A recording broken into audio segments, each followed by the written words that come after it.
Hello students, पिछले lectures में अपन देख रहे थे उष्माधारिता, है ना, यानी कि हीट कैपेसिटी अपन ने देख ली थी। सीवी एंड सीपी के बीच में अपन ने रिलेशंस भी देख लिया था। आज देखेंगे जूल का नियम। जूल का नियम बहुत इंपॉर्टेंट है। जूल का नियम देखेंगे, उससे पहले थोड़ा हम डेरिवेशंस देख लेते हैं, क्योंकि बाद में ही अपन इसका प्रैक्टिकली मेथड देखेंगे। ओके, होता क्या है, आपके मान लो कोई फलन है, वो किस पे बेस्ड है आपके, या किस पे डिपेंड कर रहा है, आपकी वॉल्यूम एंड टेम्परेचर पर डिपेंड कर रहा है। अब इसको डिराइव करेंगे अपन, तो डेल ई बराबर क्या हो जाएगा, del E upon del V at constant temperature. अगर अपन डेल ई यानी कि डेल ई तो आएगा अपना, किसको कर रहे हैं, किसके, यानी कि डेल वी और कॉन्स्टेंट क्या हो जाएगा, टेम्परेचर हो जाएगा। वापस से बाहर क्या आ जाएगा आपका, डेल वी ही आ जाएगा। ओके, अब इसमें फिर से क्या करना है, डेल ई और फिर से क्या करना है, अपन ने पहले डेल वी लिखा था, अब क्या करना है, डेल टी नीचे लिखेंगे, तो ये डेल टी हो गया। अब यहाँ क्या कांस्टेंट रहेगा, अपन ने नीचे डेल टी लिखा है तो कांस्टेंट रहेगा, वॉल्यूम कांस्टेंट रहेगा, तो वॉल्यूम को अपन ने कांस्टेंट किया, अब वापस से बाहर क्या आ जाएगा, डेल टी आ जाएगा। ओके, ये अपनी इक्वेशन, इसको ड्राइव कर लिया हमने। अब अपन ने जब हीट कैपेसिटी देख रहे थे, उसके अंदर देखा था कि del E upon del T V किसके बराबर होता है, सी वी के बराबर होता है। तो डेल ये किसके बराबर हो गए आपके, सी वी की, तो मान रखते हैं, तो डेल ई अपॉन बराबर del E upon del V at constant temperature, del V plus del C V और डेल टी। ओके, ये हो गया अपना इक्वेशंस, यानी कि इस इक्वेशन को आप मानो 1 और इससे मानो 2, दो इक्वेशन अपने को प्राप्त होती है यहाँ से। अगर अपने पास टेम्परेचर में कोई चेंजेस आता है, तो सीवी का मान चेंज होगा, और अगर वॉल्यूम में कोई चेंजेस आता है तो अपने पास एनर्जी भी चेंज होगी। ये हो गया, यानी कि यहाँ से अगर टेम्परेचर में कुछ चेंजेस करते हैं किसी भी प्रैक्टिकल मेथड से, तो वहाँ क्या होगा, सीवी के अंदर चेंजेस होगा, यानी कि हीट कैपेसिटी में चेंजेस होगा, कौन सी, स्थिर वॉल्यूम पर।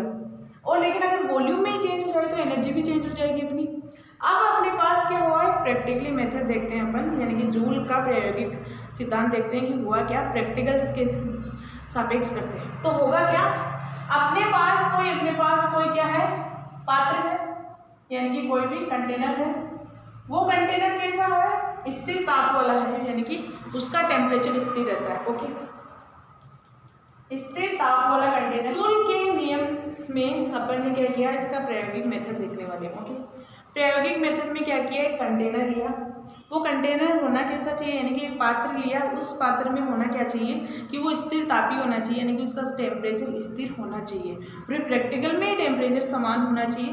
तो अपन ने क्या किया, एक कंटेनर ले लिया, वो हो गया आपका स्थिर तापी कंटेनर लिया।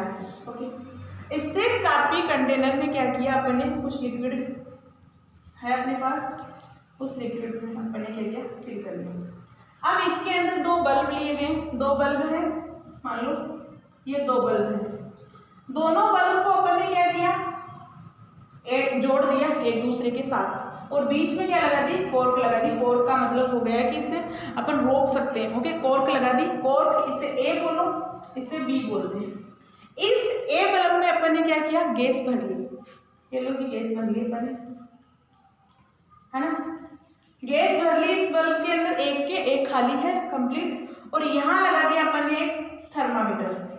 ओके, थर्मामीटर लगा दिया, और यहाँ लगा दिया विलोडक, या इसे कुछ हिलाने के लिए विलोडक लगा दिया।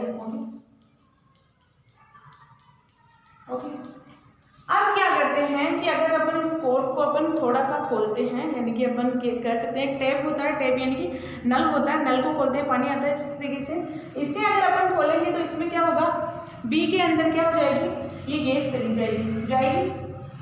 गैस इसमें तब तक जाएगी जब तक कि और ए और बी दोनों बल्ब क्या हो, गैस स्थिर ना हो जाए, यानी कि साम्य में ना आ जाए, दोनों के बल्बों के अंदर गैस बराबर हो जाएगी, तब तक इसमें प्रवाहित होती रहेगी।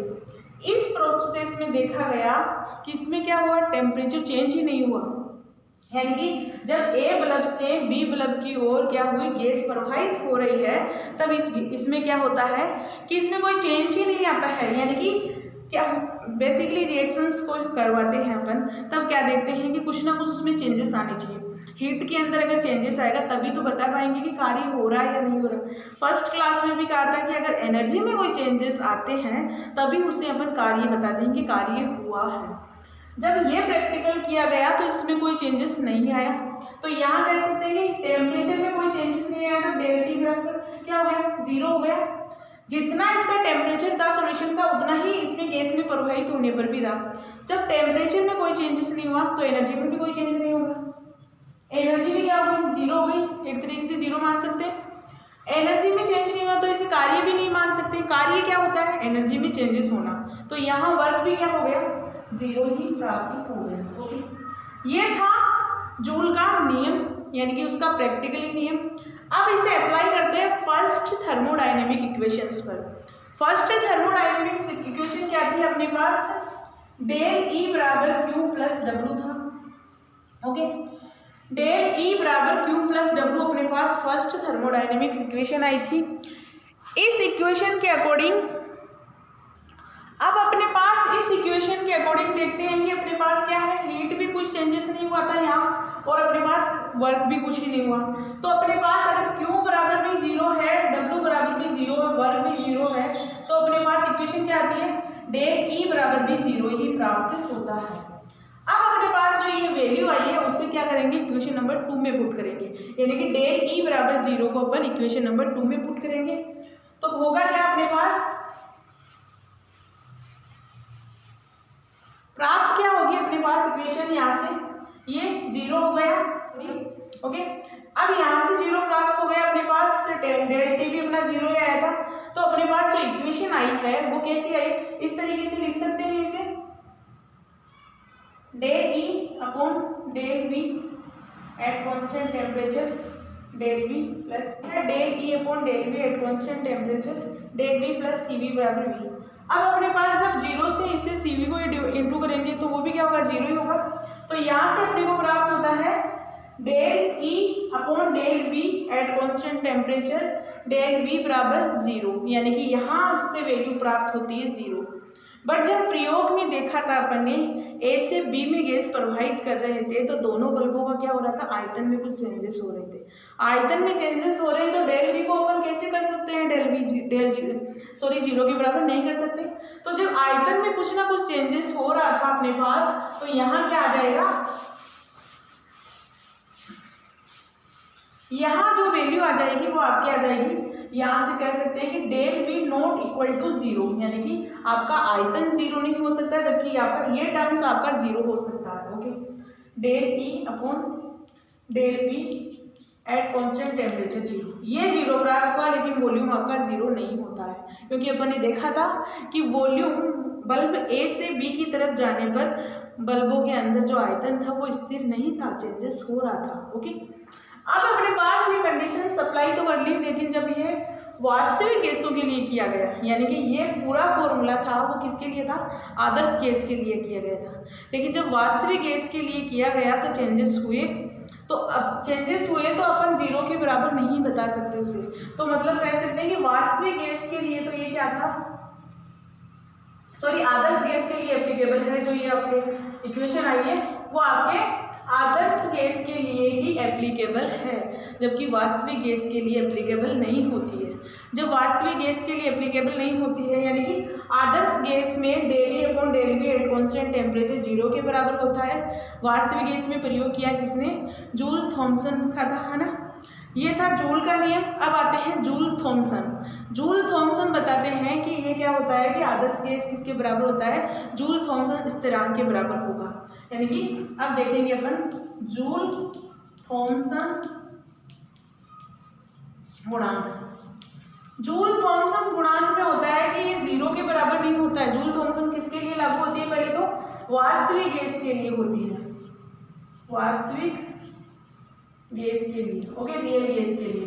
तो उसने कहा कि ये किसके बराबर होगी, जूल थॉमसन गुणांक म्यू जेटी लिखा जाता है, म्यू जेटी यानी जूल थॉमसन गुणा किसके बराबर होता है, del E upon del V at constant temperature के बराबर होता है। उसमें भी आयतन परिवर्तन होगा, इसीलिए नॉट इक्वल टू 0 लिखेंगे।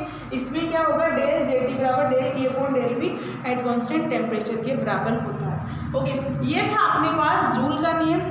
जूल का नियम ने अपन देख लिया कि ये किस किस के बराबर होगा। ओके, तो अपने पास आदर्श केस के लिए इसे या तो इस तरीके से यानी कि del E upon del V at constant temperature 0 के बराबर होगा, और जो वास्तविक केस में है नॉट इक्वल टू 0 आ जाएगा। ओके, तो यहाँ लिख सकती हूँ मैं, यहाँ लिख सकती हूँ del E upon del V at constant temperature not equal to 0। ये थी बात किसके लिए, वास्तविक गैस के लिए। ओके, और ये बात आती है आपके आदर्श गैस के लिए। ओके, तो अपना जूल थॉमसन नियम कंप्लीट हो गया।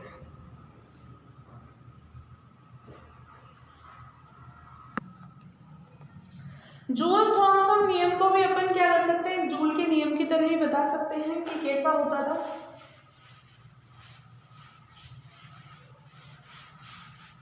देखो, आपके जूल का नियम यानी कि इसका प्रैक्टिकली मेथड किया गया आपके एक स्थिर तापीय कंटेनर में, यानी कि उस जिसका या बोलते हैं आइसोथर्मिक कंटेनर यूज़ किया गया जिसका टेम्परेचर क्या हो, स्थिर हो, है ना। लेकिन जब जूल थॉमसन नियम का प्रयोग किया गया वो किस में किया, एडियाबैटिक कंटेनर हुआ या एडियाबैटिक प्रोसेस था उसके अंदर। इसमें क्या होता है कि जब ए बल्ब से बी बल्ब में गैस प्रवाहित करेंगे, सेम प्रोसेस है, लेकिन ए से बी में प्रवाहित करेंगे तब क्या होता है, टेम्परेचर में चेंजेस आता है। टेम्परेचर में चेंजेस आएगा, टेम्परेचर में चेंजेस कैसे आएगा, क्यों, क्योंकि ये गैस जो प्रवाहित हो रही है वो क्या होती है, उच्च दाब से निम्न दाब की ओर होती है। उच्च दाब से निम्न दाब की ओर होगी, इसकी वजह से इसमें क्या होगा, थोड़ा सा टेम्परेचर में परिवर्तन आता है। टेम्परेचर में परिवर्तन आता है, इसीलिए ये कहा जा सकता है कि यहाँ क्या है, डेल टी किसके समानुपाती होती है, टेम्परेचर प्रेशर के होगा। ओके, यानी कि टेम्परेचर और प्रेशर में संबंध बता सकते हैं कि डेल टी समानुपाती, प्रेशर बढ़ेगा तो टेम्परेचर भी बढ़ेगा, यानी कि वो रिएक्शंस में डेल टी बराबर 0 हो रहा था, यहाँ डेल टी बराबर 0 नहीं होगा, क्योंकि यहाँ टेम्परेचर पर डिपेंडेंट होता है जूल थॉमसन नियम। और जूल थॉमसन नियम आपके एप्लीकेबल होगा वास्तविक गैसों के लिए। वास्तविक गैसों के अंदर जब वास्तविक गैस को एक बल्ब से दूसरे बल्ब में स्थानांतरित करेंगे तो उसमें कुछ ना कुछ चेंजेस होगा, तो अपने पास क्या होगा, प्रेशर में भी चेंजेस होगा। तो यहाँ दोनों में ये क्या होता है, टेम्परेचर समानुपाती होता है आपके प्रेशर के, प्रेशर बढ़ेगा तो टेम्परेचर बढ़ेगा। ओके, तो ये था अपने पास जूल थॉमसन नियम। इस जूल थॉमसन नियम को प्रैक्टिकली बेसिस से भी समझा जा सकता हो। ओके।